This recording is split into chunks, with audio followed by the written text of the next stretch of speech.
ಒಂದು ಹಸಿರು ಕಾಡಿನ ಮಧ್ಯದಲ್ಲಿ ಸುಂದರವಾದ ಒಂದು ದೊಡ್ಡ ಕೆರೆಯಿತ್ತು. ಆ ಕೆರೆಯಲ್ಲಿ ಒಂದು ಚುರುಕು ಕಪ್ಪೆ ವಾಸಿಸುತ್ತಿತ್ತು. ಆ ಕಪ್ಪೆಯ ಹೆಸರು ಕುಪ್ಪಿ. ಕುಪ್ಪಿ ತುಂಬ ಕುತೂಹಲದ ಸ್ವಭಾವದವಳು. ತನ್ನ ಸಣ್ಣ ಜಗತ್ತಿನ ಹೊರಗೆ ಏನು ಇದೆ ಎಂದು ತಿಳಿದುಕೊಳ್ಳಬೇಕು ಎಂಬ ಆಸೆ ಅವಳಿಗೆ ಸದಾ ಇತ್ತು. ಒಂದು ದಿನ ಬೆಳಿಗ್ಗೆ ಸೂರ್ಯಕಿರಣಗಳು ಕೆರೆಯ ನೀರಿನ ಮೇಲೆ ಬಿದ್ದಾಗ ಕುಪ್ಪಿ ದೊಡ್ಡ ಜಿಗಿತ ಹೊಡೆದು ತೀರಕ್ಕೆ ಬಂದಳು. ಇವತ್ತು ನಾನು ಕಾಡಿನೊಳಗೆ ಹೋಗಿ ಹೊಸ ಸ್ನೇಹಿತರನ್ನು ಮಾಡಿಕೊಳ್ಳುತ್ತೇನೆ ಎಂದು ತಾನೇ ತಾನಿಗೆ ಹೇಳಿಕೊಂಡಳು. ಮೊದಲು ಅವಳು ಒಂದು ಬೃಹತ್ ಆನೆಗೆ ಭೇಟಿ ನೀಡಿದಳು. ಆ ಆನೆಯ ಹೆಸರು ಗಜರಾಜ. ಗಜರಾಜ ತುಂಬ ಶಾಂತ ಮತ್ತು ಜ್ಞಾನಿ. ಏನು ಕುಪ್ಪಿ, ನೀನು ಇಷ್ಟು ದೂರ ಏಕೆ ಬಂದೆ ಎಂದು ಆನೆ ಕೇಳಿತು. ನನಗೆ ಕಾಡಿನ ಬಗ್ಗೆ ತಿಳಿದುಕೊಳ್ಳಬೇಕು ಎಂದಳು ಕುಪ್ಪಿ. ಗಜರಾಜ ಹೇಳಿದನು, ಜೀವನದಲ್ಲಿ ಶಕ್ತಿಯಿದ್ದರೆ ಸಾಕಾಗುವುದಿಲ್ಲ, ಬುದ್ಧಿಯೂ ಬೇಕು. ಕುಪ್ಪಿಗೆ ಆ ಮಾತು ತುಂಬಾ ಇಷ್ಟವಾಯಿತು. ಅದಾದ ನಂತರ ಕುಪ್ಪಿ ಕಾಡಿನೊಳಗೆ ಸ್ವಲ್ಪ ಮುಂದೆ ಹೋದಳು. ಅಲ್ಲಿ ಒಂದು ಚತುರ ನರಿ ಸುತ್ತಾಡುತ್ತಿತ್ತು. ಅದರ ಹೆಸರು ಚಿನ್ನ. ಚಿನ್ನ ನರಿ ಕುಪ್ಪಿಯನ್ನು ನೋಡಿ ನಗುತ್ತಾ, ನೀನು ಇಷ್ಟು ಚಿಕ್ಕದಾಗಿದ್ದು ಇಲ್ಲೇಕೆ ಬಂದೆ?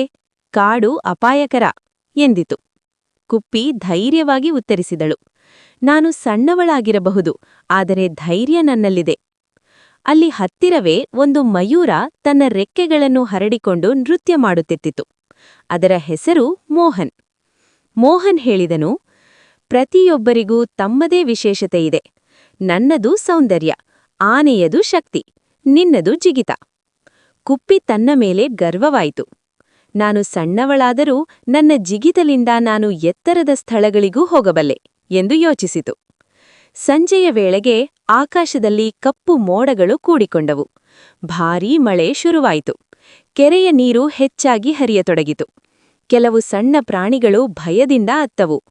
ಮಳೆಯ ನೀರಿನಲ್ಲಿ ಒಂದು ಸಣ್ಣ ಮೊಲ ಸಿಲುಕಿಕೊಂಡಿತು.